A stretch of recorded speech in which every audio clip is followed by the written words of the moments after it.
England, Tzu Chi volunteers hold a winter aid distribution for the needy in London. We see how industrial waste is contaminating Taiwan's rivers and threatening our aquatic ecosystem. Welcome to DaAi Headlines. I'm Wendy Chen. Thank you for joining us. We kick off today's program in England and join Tzu Chi volunteers in London who have been providing regular hot meals to the homeless for over 2 years. Now, with the Christmas Day holiday season here, volunteers not only invited the homeless and low-income residents for a delicious meal, but also handed out aid supplies to help them get through the cold days ahead.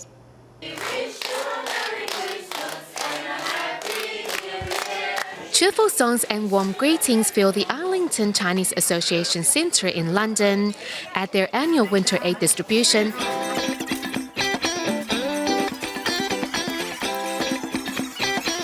Tzu Chi volunteers are putting together a Christmas feast for the homeless and low-income residents. Christmas 是一个西方的节日。 Christmas is a Western holiday, so I hope on this day to provide not Chinese dishes but Western cuisine so that the homeless will have a sit-down meal at least once a year and enjoy their food. Following a few meetings, Tzu Chi volunteers began to design the menu and even arrived early on the day to prepare the ingredients. A church volunteer was invited by her friend to lend a helping hand. This is what reaching out to the community is. And if we are here, we need to make a difference. There's no other way to do it except to, have a personal touch with people and make them feel belong, make them feel human. And they felt it today, and everybody was like, we are hugging each other. So I'm so happy for what is being done here. Beginning on Christmas in 2011, London Tzu Chi volunteers have been providing hot meals every fortnight, and over the past 2 years, more homeless people have come to know of Tzu Chi's events. I, for one, will say thank you very, very much from the bottom of my heart, and thank you very much for all that you do, and spread your kindness around this small planet of ours. Thank you very much. May I know your name, please? After the meal, Tzu Chi volunteers share the ideal behind the bamboo coin bank, and despite not having much to their name, everyone donates whatever spare change they have. Though we only provide a simple meal and handed out some gifts, I felt everyone's gratitude for all we have done. I never realized how simple and happy it is to reach out with a helping hand.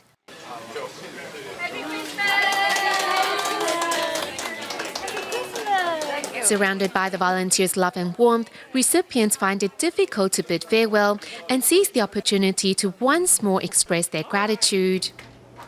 As this year marks the 20th anniversary of Tzu Chi in Malaysia, volunteers have designed a pavilion at a local recycling station, highlighting various natural disasters in order to increase local residents' awareness against such tragic events. Meanwhile, in Kemamon, following the recent floods there, Tzu Chi volunteers launched a Cash for Work program to lead local residents in clean-up efforts.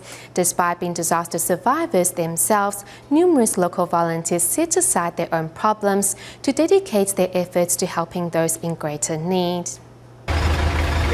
In Malaysia's Kemamon, torrential rains in early December left this area severely flooded. To help, Tzu Chi initiated a Cash for Work program to help local residents clean up their communities. Volunteer Su Xingfei and Wang Yumei, despite suffering from the disaster themselves, stepped forward to help those in greater need. We don't have many volunteers here. If I didn't participate myself, how could I motivate others to do the same? I am a disaster survivor too, so I can understand how they desperately need consolation.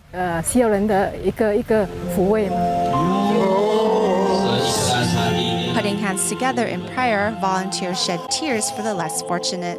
I'm very moved because we are here to help not ourselves, but the general public. At each Cash for Work program, some participants truly need the money, while others take part because they want to help their fellow citizens get back on their feet. Since Tzu Chi volunteers have shown up to help them out, they think they should make contributions as well. With Tzu Chi's support and local residents' contributions, flood survivors are finding that their lives are returning to normal. Meanwhile, in Selangor and Kuala Lumpur, as their year-end blessing ceremony is just around the corner, Tzu Chi volunteers are busy with final preparations. Currently, volunteers are setting up a pavilion to show the different types of natural disasters.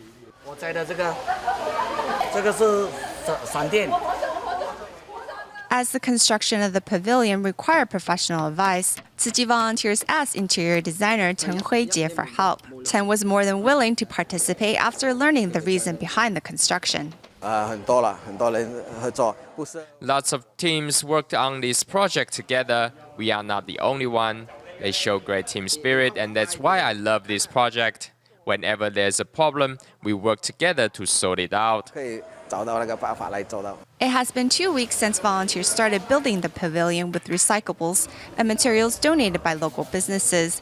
Inside the premise, visitors can experience the different forms of natural calamities. We want to teach members of the public how devastating disasters can be, so we built this pavilion to highlight the scale of natural disasters. As they walk here, the ground will tremble like it would when an earthquake hits. We use different props, plays, and sound effects to simulate the different natural disasters. The design of the pavilion aims to enhance the vigilance of the general public against future natural disasters. Moving to the Philippines, when Super Typhoon Haiyan struck more than a month ago, 28 classrooms at the Tunga Central Elementary School were left severely damaged, and over 60% of the school students lost their books and stationery. Although classes are being held in damaged classrooms, students are ever more determined to continue on with their studies.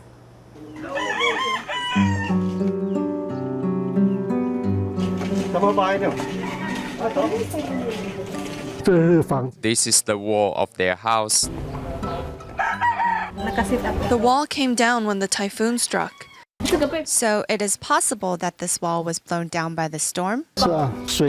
Yes, you can tell that this wall only has little cement in it, and the rest is sand. Jero and his family of 10 lost everything, including their home in Super Typhoon Haiyan. Currently, the family is trying to rebuild with wood planks and corrugated iron sheets. He lost his backpack and books in the typhoon. He took third place in his class, but without his books and notebook, I don't think he will be able to do that again.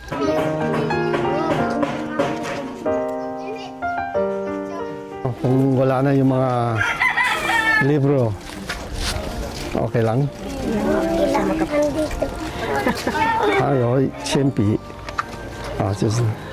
Just only one? Yes. Only one.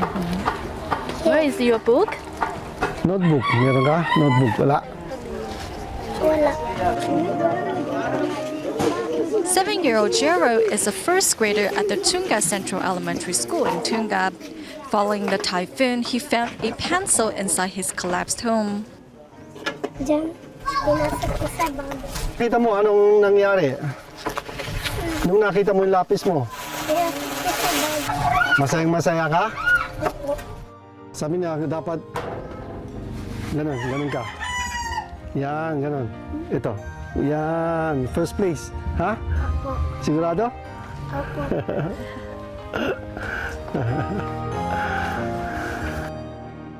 During the typhoon, 28 classrooms at the Tunga Central Elementary School were severely damaged. As books were left waterlogged, students can only dry them under the sun.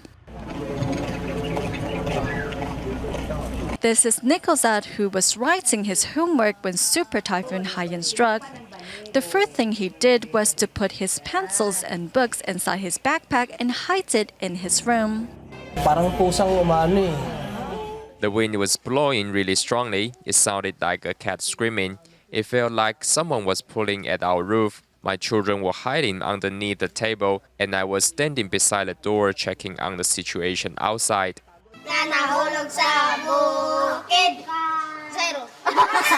At Tunga Central Elementary School, 60% of the students now have notebooks or stationery. Despite their loss, the children are happy that school is now back in session. Nakakabahan na imong libro ay nandyan pa? Oo. Otro pagyakan, Malungkot. Anong pagtulong mo ang gusto mo? Mapahuram. Although currently classes can only be held in damaged classrooms, rain or shine, these children are determined to continue on with their education. To help, Tzu Chi Foundation has decided to build 9 prefabricated classrooms on campus.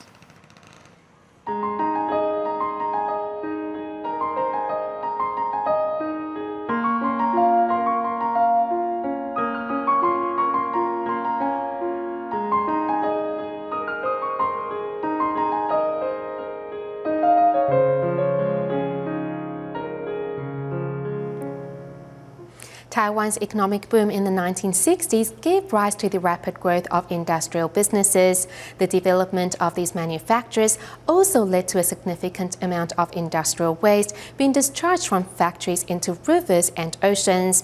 Over time, not only has this contaminated our rivers, it has also threatened the aquatic ecosystem along Taiwan's coastlines. Just how dirty are our waters? Here's more in our next report.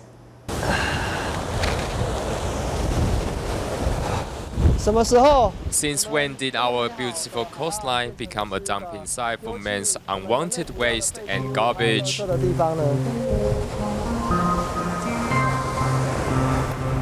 In the 1960s, rapid economic growth and industrial development on the west coast of Taiwan was accompanied by an increase of industrial waste. Research assistant Huang Junnan spent the last 3 months traveling along the west coast and came across almost 20 seaside locations polluted from toxic waste. There are bulk bags beneath where I'm standing right now. It's most likely industrial waste soil, which contains a high concentration of heavy metals. These here are computer electronic boards which have coagulated among the waste, so we can't really separate them. But you can see there are computer electronic boards everywhere. Seeing so much toxic waste surrounding our waters, Huang decided to collect samples for testing. The results showed these items to contain a high concentration of heavy metals and even radioactive uranium. 如果是那种已经被丢弃，然后很多找不出原因的话，像这样的情形要怎么处理？这个就是环保单位要。It will be up to the environmental authorities to track down the responsible party. The party in question is either the perpetrator, which in most cases cannot be tracked down, or second, the landowner, as the onus is on the landowner to manage his land. 所以土地所有人要善尽土地管理的责任。 Upon arriving at the Lajie Creek waterway in Taoyuan, we made a shocking discovery. Oysters are usually slightly milky in color, but the wild oysters that are found here are this color, which is an indication of heavy metal contamination. Wild oysters are also an indicator species and serve as biomonitors in marine environments. Coastlines such as this include, among others, Hsinchu's Xiangshan wetlands and Tainan's Erun River, where the first green oyster phenomenon occurred. Industrial waste is classified into 2 categories, general and hazardous. According to information provided by the Environmental Protection Administration on waste management, accumulated industrial waste totals almost 18 million tons, with hazardous waste accounting for 7% of that, and of the total, only around 54% is reusable waste. So, what about the rest? Incinerating combustible industrial waste is just part of the solution to the problem. What about the other harmful substances which we cannot get rid of? We need a proper plan in place. We see many cases of toxic pollution in Taiwan. A fine of 600,000 NT dollars is not enough to put an end to this problem once and for all. Once our ocean waters become contaminated, not only will this endanger our coastlines, our fishing and farming industry and even our drinking water and food will become hazardous. Only if corporations are willing to take responsibility and governments revise waste management legislations accordingly, will we stand a chance of safeguarding our waters. Tzu Chi first set foot in China's Hubei Province following severe flooding in 1994. It was also then that volunteers fundraised to help build a children's welfare center in Wuhan City, which was established later in 1997. Over the past 15 years, volunteers have cared for countless children in the area, including Yao Na, who today has grown up and was inspired to join Tzu Chi to become a certified volunteer this year.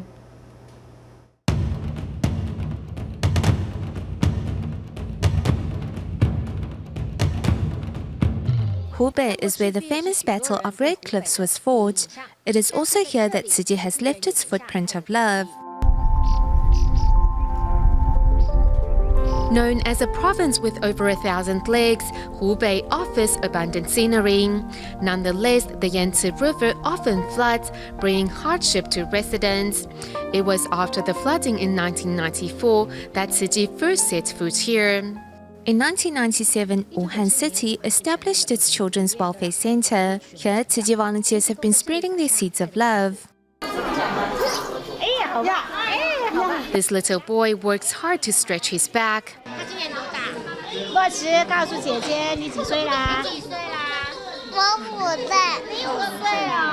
Though hard work, these rehab movements have to be repeated many times a day. He has a hunched back, so we are training his back muscles. Besides laughter, sounds of children crying can be heard amid the music. Don't cry, what's wrong? Do you need to go to the bathroom? Accompanying the children in their rehab is newly certified Tzu Chi volunteer Yao Na, who grew up here herself. Here, I had the opportunity to learn and study. Oh no, don't make me cry. My eyes are tearing up now. With tears in her eyes, Yao speaks of how her parents passed away when she was young, and this children's welfare center was her home since she was 7. It was through Tzu Chi that Yao found the warmth and love of a family. Helping others is like helping myself. Tzu Chi volunteers make me feel like they are my family. Though I don't have grandparents, I am really happy to have met them. Of the nearly 600 children at the welfare center, half are orphans like Yao Na, with the other half suffering from different disabilities. Tzu Chi's affinity with the center was formed early on during its construction. It is wonderful to see how the teachers accompany these children as they grow up. Under the condition that we don't interrupt their schedules, our brothers and sisters should come learn how these teachers give their love. Over the past 15 years, the seeds of love Tzu Chi volunteers have been spreading have begun to blossom, inspiring compassion in residents like Yao Na. In the days ahead, volunteers hope to continue this trend of love in Hubei. Back to Taiwan, though the nation has been hit by cold fronts, Tzu Chi's year-end blessing ceremonies are warming hearts and minds all around the island. Over the past weekend in Yilan and Luodong, 4 ceremonies were held over 2 days, while earlier in the week, Master Zheng Yan made an appearance at the second round of blessing ceremonies. Let's take a look. At a blessing ceremony at the Tzu Chi Luodong Liaison Office in Yilan, Master Zheng Yan arrives to participate. Receiving red envelopes of wisdom and blessing from the Master herself, the recycling volunteers hold the gift close to their hearts. Later, a video of the transformation of the DaAi recycling station from a fish factory to a Bodhisattva Pure Land was also shown. When we started, we didn't have a recycling truck. We could only use the DaAi father's car and Sister Chen Fang's car to pick up the recyclables. 人间菩萨啦，为人间而付出。人间菩萨呢，为疼惜地球而付出。你呢，用心用爱付出。咱大家人呢，都为着疼惜大地来祈福言呐。Looking back at the past year, Tzu Chi Foundation has done much to relieve the suffering of others, and also has much to be thankful for. 天下下，唔知有偌呢多呢，安尼受苦难人，若想到咱家己呢，伫咧台湾呐，算来是真有福啊。 At a previous blessing ceremony, Ms. Zhang, who was a Tzu Chi care recipient, brought along the senior whom she is looking after to join the event. This place eases my heart and calms me.